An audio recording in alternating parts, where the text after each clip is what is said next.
Yeah, now what we do, we'll see the same diode characteristics for RC. Okay, till now we have seen RL, right? Let's see so RC. So let me draw the same circuit again.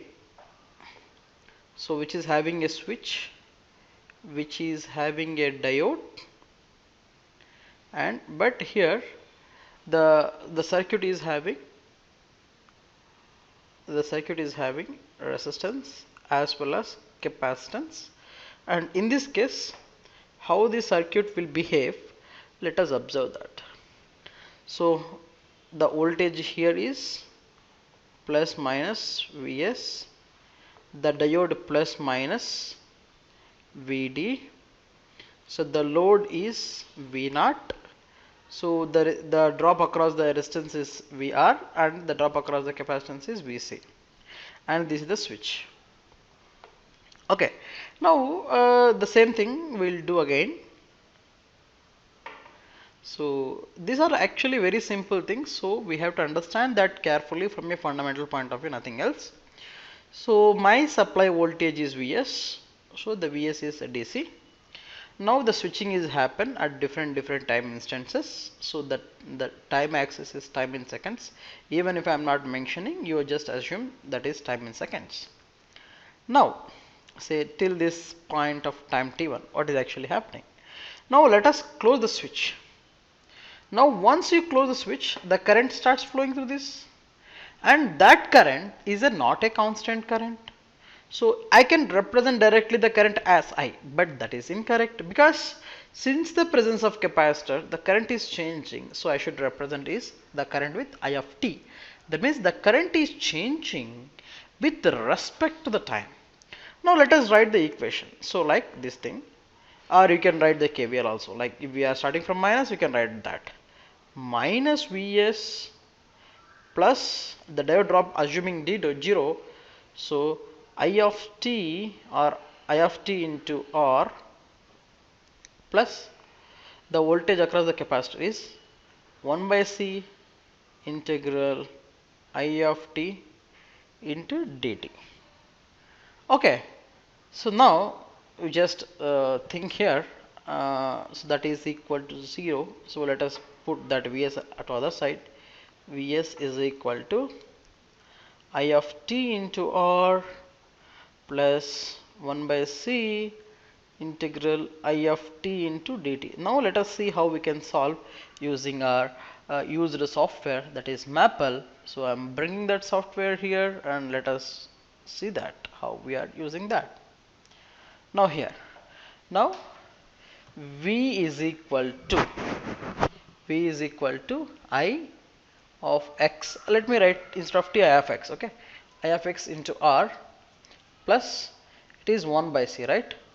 1 by C, so small c I'll write 1 by C. So now integration. So let me take the integration from side.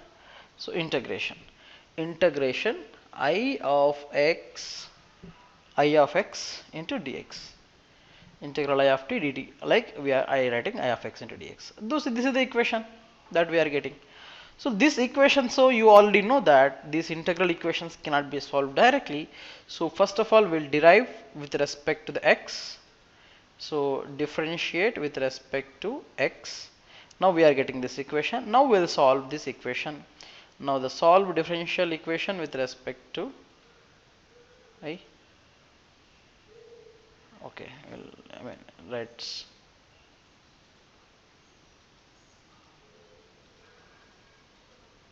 So you will get I of x is equal to a constant into e to power of minus x by or c. So since so let me take this as outside. Okay, so let me minimize this. So here one important point that you have to observe is this thing. We have got the solution. The solution that we need to note it down, the current is the current here, what we have got is I of t is equal to some constant e to power of minus t by RC. So that some constant is Vs by R. We'll solve, I mean generally that constant we can solve by using our nominal algebraic equations. So this is the current that is flowing through that. Now how do we draw the current? Now let us see, at time t is equal to 0, this is 1, so the current is maximum. So at this current is maximum. Now when the time is reducing, I mean the time is increasing, the current starts decreasing, exponentially decreasing.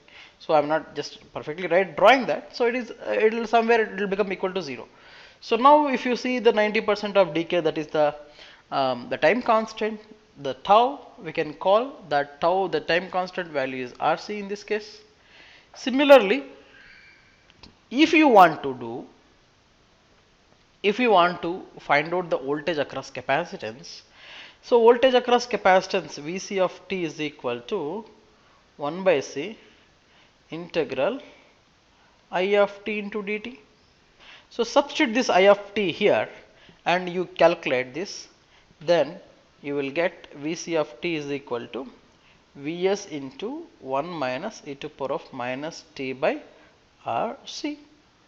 So now in this equation, so let us at time t is equal to 0, this is equal to 1, 1 minus 1 0. So that means if you want to see the capacitance voltage, we see how it is changing with respect to the time. It will slowly go on, it will hit the things like this. So that is how that much simple we can solve the diode equations with RL as well as RC. So this is how we can solve that.